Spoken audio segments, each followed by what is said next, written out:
नमस्कार, जनता टीवी देख रहे हैं आप और मैं हूं आपके साथ जागृति खंतवाल। बुलेटिन का आगाज करेंगे बड़ी खबर के साथ। लखनऊ से बड़ी खबर आपको बता दें इस वक्त की ये बड़ी खबर, बड़ी जानकारी। हाथरस में मौत सत्संग कांड मामले से जुड़ी ये बड़ी खबर आपको बता रही, जहां मुख्यमंत्री योगी आदित्यनाथ को 15 पन्नों की रिपोर्ट सौंपी गई है। एसआईटी ने ये रिपोर्ट तैयार की है। आगरा अलीगढ़ एडीजी के नेतृत्व में ये रिपोर्ट तैयार की गई है और रिपोर्ट में करीब 100 लोगों के बयान दर्ज हैं। दरअसल हाथरस में हुए हादसे के बाद से ही लगातार शासन प्रशासन एक्शन मोड में नजर आ रहा है। अब इसी कड़ी में एसआईटी ने भी रिपोर्ट तैयार कर ली है और मुख्यमंत्री योगी आदित्यनाथ को सौंपी है। आगरा और अलीगढ़ के एडीजी के नेतृत्व में ये रिपोर्ट तैयार की गई है और रिपोर्ट में करीब 100 लोगों के बयान दर्ज हैं। ये बड़ी खबर, बड़ी जानकारी। तो हाथरस में सत्संग के बाद हुई भगदड़ में 121 लोगों ने अपनी जान गंवा दी, कई लोग घायल हैं। पूरे मामले को लेकर के शासन और प्रशासन गंभीरता से जांच कर रहा है। तो वहीं अब इस मामले पर एसआईटी ने रिपोर्ट भी तैयार की है। 15 पन्नों की रिपोर्ट मुख्यमंत्री योगी आदित्यनाथ को सौंपी गई है। आगरा और अलीगढ़ के एडीजी के नेतृत्व में ये रिपोर्ट तैयार की गई है और लगातार इस पूरे मामले पर जो एक्शन है वो लगातार जारी है। रिपोर्ट में करीब 100 लोगों के बयान दर्ज हैं। वो 100 लोग जो इस सत्संग के दौरान वहां पर मौजूद थे, उनके भी इसमें बयान दर्ज हैं और साथ ही साथ इस पूरे मामले को लेकर के गंभीरता से जांच जारी है।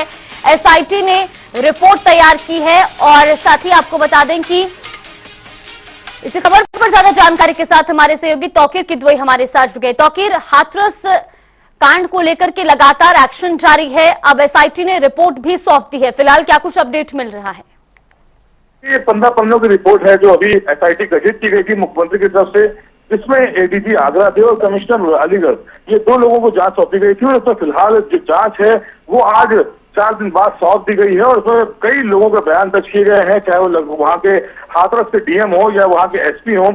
इसके अलावा थाना स्तर के जो कर्मचारी हैं, जो पुलिस कर्मी हैं, उनके बयान है और इस पूरे आयोजन से जुड़े तमाम उन लोगों की जिनकी जिम्मेदारी थी इस पूरे आयोजन को कराने के लेकर और वहां के लोकल प्रशासन की, वो सभी लोगों के बयान दर्ज किए गए हैं। कहा जा रहा है मुख्यमंत्री के पास ये रिपोर्ट पहुंचेगी, उसमें भी दोषी पाया जाएगा, जिसकी लापरवाही सामने आएगी।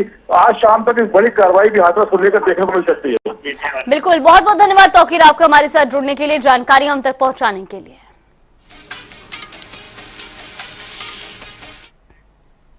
और चलिए रुक करते हैं बड़ी खबर का। लगातार बड़ी खबर आपको बता रहे हैं हाथरस से बड़ी जानकारी। सत्संग हादसे में पोस्टमार्टम रिपोर्ट में भी खुलासा हुआ है। 31 महिलाओं की पसलियां टूटी हैं, फेफड़ों में घुसी हैं, सिर और गले की हड्डी टूटने से भी 15 लोगों की मौत हुई है। हाथरस सत्संग भगदड़ में 74 लोगों का दम घुटने से उनके प्राण गए हैं। ये बड़ी खबर आपको बता रही, जहां हाथरस सत्संग में भगदड़ से जुड़ी ये बड़ी जानकारी अब सामने आई है, जहां पोस्टमार्टम रिपोर्ट में भी कई खुलासे हुए हैं। 31 महिलाएं थी जिनकी पसलियां टूटकर फेफड़ों में घुसी और फिर उनकी मौत हो गई। सिर और गले की हड्डी टूटने से भी 15 लोगों की जान गई है। तो वहीं खबरों में आगे बढ़ेंगे, जहां कांग्रेस सांसद राहुल गांधी हाथरस हादसे के पीड़ितों से मुलाकात करने पहुंचे। राहुल ने पीड़ित परिवार को संभाला और सांत्वना दी और कहा कि आप बिल्कुल भी चिंता ना करें, हम आपके साथ हैं। साथ ही साथ उन्होंने ये भी कहा कि आप सभी मेरा परिवार हैं, हम इस मुद्दे को संसद में उठाएंगे। इस दौरान राहुल जमीन पर बैठकर पीड़ित परिवार से बातचीत करते नजर आए। राहुल गांधी सुबह करीब 7 बजे सबसे पहले अलीगढ़ के पिलखना गांव में पहुंचे, जहां हादसे में जान गंवाने वाली मंजू देवी और उनके बेटे के परिवार से मुलाकात की और हादसे की जानकारी ली। अलीगढ़ में राहुल करीब 1 घंटे तक रुके और यहां उन्होंने 3 पीड़ित परिवारों से मुलाकात की। इसके बाद राहुल सुबह करीब 9 बजे हाथरस पहुंचे। यहां ग्रीन पार्क में उन्होंने 4 पीड़ित परिवारों से मुलाकात की। राहुल गांधी हाथरस में 1.5 घंटे तक रुके और मीडिया से बातचीत करते हुए राहुल गांधी ने कहा कि पीड़ित परिवार दुख में है। पीड़ितों ने साफ कहा कि प्रशासन की लापरवाही से ही हादसा हुआ है, ऐसे में पीड़ित परिवार को ज्यादा मुआवजा मिलना चाहिए। ये 3 तस्वीरें भी आपको दिखा रहे हैं। पहली तस्वीर जहां राहुल गांधी हाथरस पहुंचे, पीड़ित परिवार से मुलाकात की। दूसरी तस्वीर आपको दिखा रहे जहां अलीगढ़ में भी उन्होंने पीड़ितों से उनका हाल जाना।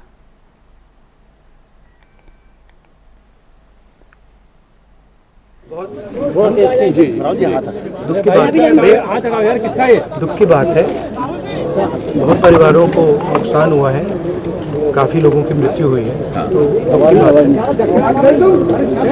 मैं इसको राजनीतिक प्रिज्म से नहीं कहना चाहता हूँ, मगर प्रशासन की कमी तो है और गलतियां तो हुई हैं, तो ये पता लगाना चाहिए।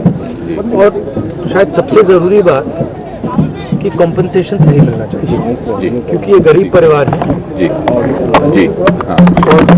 मुश्किल का समय है इनके लिए, तो कॉम्पनसेशन ज़्यादा से ज़्यादा।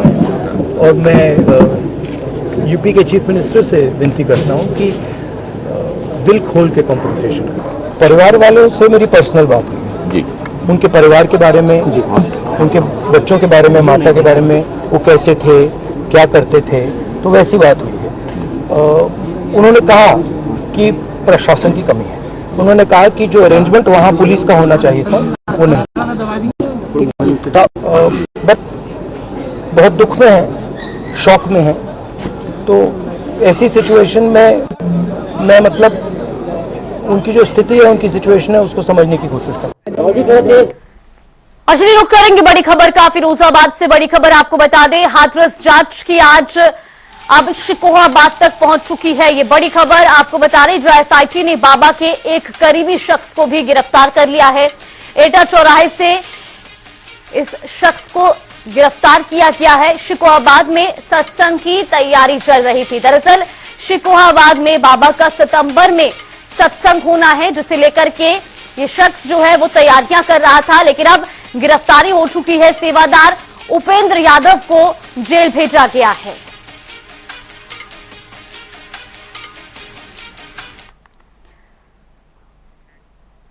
और इसी बीच रुक करेंगे लखनऊ से आ रही बड़ी खबर का। बड़ी जानकारी आपको बता दें, प्रदेश में 50 वर्ष पुराने पुलों की अब जांच की जाएगी। ये बड़ी खबर आपको बता रहे हैं, मुख्यमंत्री ने समीक्षा बैठक के दौरान ये निर्देश दिए हैं कि जो 50 साल पुराने पुल हैं उनका निरीक्षण किया जाए। पुल सड़क निर्माण में गुणवत्ता से कोई भी समझौता ना हो।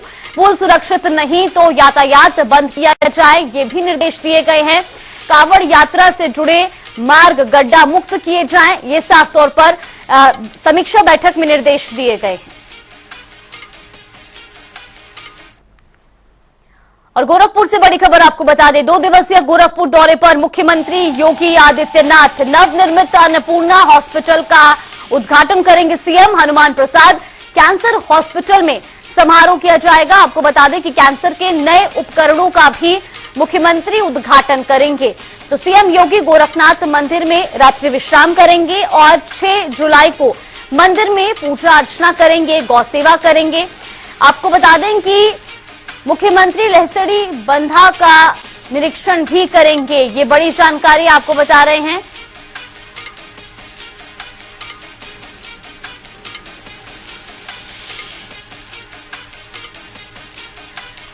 हनुमान प्रसाद कैंसर हॉस्पिटल में इस समारोह होना है। कैंसर के नए उपकरणों का भी इस दौरान सीएम उद्घाटन करेंगे और इसके बाद वो गोरखनाथ मंदिर में रात्रि विश्राम करेंगे।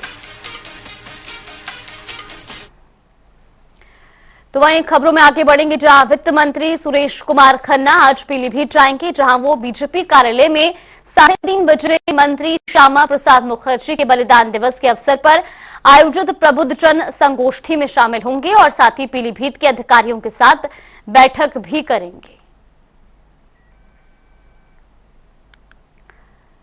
तो वही पहाड़ी और मैदानी इलाकों में लगातार मूसलाधार बरसात हो रही है, जिससे गंगा तटिया बसे ग्रामीणों को बाढ़ की चिंता सताने लगी। हालांकि योगी सरकार बाढ़ से पहले ही बाढ़ पीड़ित इलाके के लोगों को लेकर फिक्रमंद है। यही वजह है कि आज बदायूं में बाढ़ प्रभावित इलाके में मंत्री स्वतंत्र देव सिंह ने तटबंध समेत बाढ़ के दौरान आने वाली समस्याओं को बाढ़ खंड और प्रशासनिक अफसरों की मौजूदगी में जांचा परखा। किलोमीटर लगभग हमारे तटबंध है। हमारी कई परियोजना चल रही हैं राज्य के अंदर भी, बदायूं के अंदर। पिछली बार बदायूं में हमारे विधायकों ने बाढ़ को लेकर बहुत शिकायत किया था और उसको कारण सिंचाई विभाग के अधिकारियों ने किसी तरह योजनाएं बनाकर उसमें सफलता प्राप्त की। लेकिन इस बार इतनी मजबूती से हमारे इस पर बन रहे हैं ये सब, कटान किसी प्रकार का नहीं हो पाएगा, ना जनहानि होगा, ना धनहानि का होगा, ना खेत का। तो वही रुक करेंगे बड़ी खबर का। बड़ी जानकारी सामने आ रही है इस वक्त की। ये बड़ी खबर आपको बता दें, बहराइच में मॉनसून मेहरबान हुआ है, ये बड़ी खबर सामने आ रही है। मूसलाधार बारिश से कई जगह जल भराव की स्थिति देखने को मिल रही है। झमाझम बारिश से जनजीवन अस्त व्यस्त हो चुका है। बारिश का दौर लगातार जारी है। तस्वीरें भी आपको दिखा रही हैं जहां बारिश के बाद से ही इलाकों में जल भराव की स्थिति देखने को मिल रही है। बहराइच की तस्वीरें भी आपको दिखा रहे हैं। मूसलाधार बारिश के बाद कई जगह जल भराव देखने को मिला है और ऐसे में अब जो जनजीवन है वो पूरी तरीके से अस्त व्यस्त हो चुका है, क्योंकि लोगों को इस जल भराव और जलमग्न सड़कों से होकर गुजरना पड़ रहा है।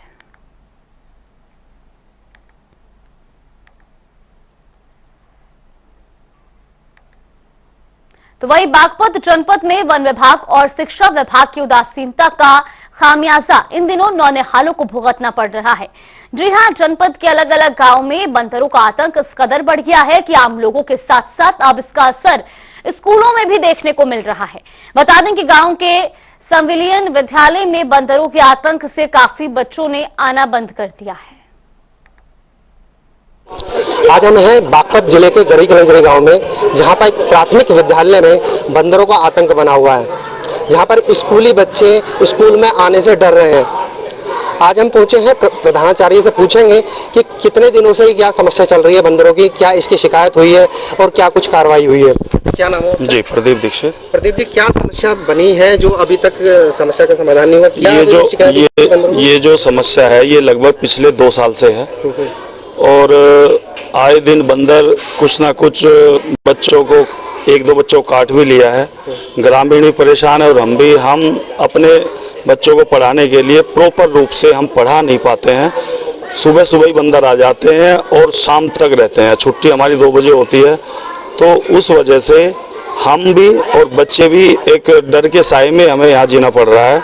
और पढ़ाने की तो बात छोड़ ही दो आप, तो इसलिए हम ये चाहते हैं कि समय से इस समस्या का निदान किया जाए।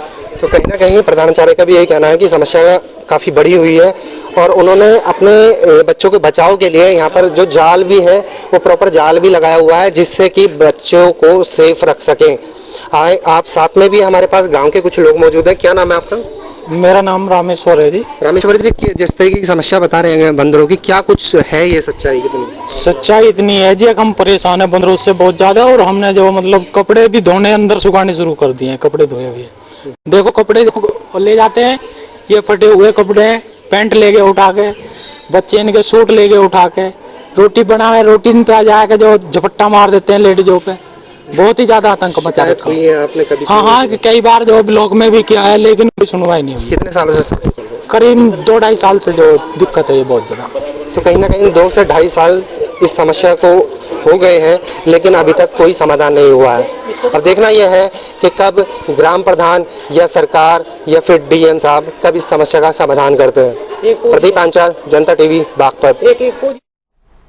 और बड़ी खबर बता दें, नोएडा से बड़ी जानकारी सामने आ रही है। लॉजिक मॉल के फर्स्ट फ्लोर पर आग का तांडव देखने को मिला है। फर्स्ट फ्लोर पर कपड़े के शोरूम में आग लगी है। फायर ब्रिगेड ने आग पर काबू पा लिया है। ये बड़ी जानकारी सामने आ रही है। नोएडा के लॉजिक्स मॉल में फर्स्ट फ्लोर पर आग लगने का मामला सामने आया है। ये तस्वीरें भी आपको दिखा रहे हैं। मौके पर दमकल की गाड़ियां मौजूद, दमकल कर्मियों ने कड़ी मशक्कत के बाद आग पर फिलहाल काबू पा लिया है। बता दें कि कपड़े के शोरूम में ये आग लगी थी, जिसके बाद मौके पर दमकल विभाग की गाड़ियों को बुलाया गया और अब कड़ी मशक्कत के बाद आग पर काबू भी पा लिया गया है। इस वक्त की ये बड़ी खबर, बड़ी जानकारी। ये देखिए, लॉजिक मॉल में आग लगी थी और इस सूचना पर तत्काल पुलिस और हमारी फायर टीम पहुंची। जो प्रथम फ्लोर पे आग लगी थी, कोई जनहानि नहीं है, सभी लोग बाहर निकल चुके थे। आग पर पूर्णतः काबू पा लिया गया है। हमारी टीमें कार्य कर रही हैं। आग लगने का जो कारण है उसकी हम लोग जांच कर रहे हैं। देखिए, लगभग 11 बजे फायर सर्विस यूनिट के कंट्रोल रूम के माध्यम से और मॉल के मैनेजमेंट के माध्यम से सूचना मिली कि यहाँ एक फर्स्ट फ्लोर में इनका स्टोर रूम है जिरास्ता, उसमें आग लगी। क्योंकि ये शटर बंद था, हमारे कर्मचारी यहाँ पहुंचे हैं और 100 मशीन की मदद से इसका हमने शटर काटा है। इनकी आग की सूचना ऐलान के माध्यम से इनको इनिशियली हम लोगों को मिली थी, परंतु धुएं का जो भराव है वो ज्यादा भर गया था। हम लोगों ने शटर काट के अंदर घुस के आग को पूर्णतः बुझा दिया गया है और इसमें लगभग 10 गाड़ियां हमारी लगी हुई। इसी खबर पर ज्यादा जानकारी के साथ हमारे सहयोगी जूही श्रीवास्तव हमारे साथ जुड़े। जूही, जिस तरीके से ये पूरी घटना हुई है, फिलहाल अभी क्या कुछ अपडेट मिल रहा है, क्या कारण इसके पीछे बताए जा रहे हैं? जी जागृति, आपको बता दें कि ये जो घटना घटी है लॉजिक्स मॉल में आग लगने की, ये थाना सेक्टर 24 की है। सुबह 11 बजे के लगभग जो है लॉजिक्स मॉल के फर्स्ट फ्लोर पे कपड़े की दुकान में आग लगने की घटना प्राप्त हुई थी, जहां पर जो है मौके पर कम से कम आधा दर्जन दमकल गाड़ियां जो है मौके पर पहुंची और आग बुझाने का प्रयास किया। फिलहाल अभी की जानकारी ये मिली है कि वहां पर आला अधिकारी जितने हैं वो सब मौजूद हैं। आग पर काबू पा लिया गया है, लेकिन अभी तक ये नहीं पता चल पाया कि आखिर आग लगने का कारण क्या था। बिल्कुल, बहुत बहुत धन्यवाद आपका हमारे साथ जुड़ने के लिए और जानकारी हम तक पहुंचाने के लिए।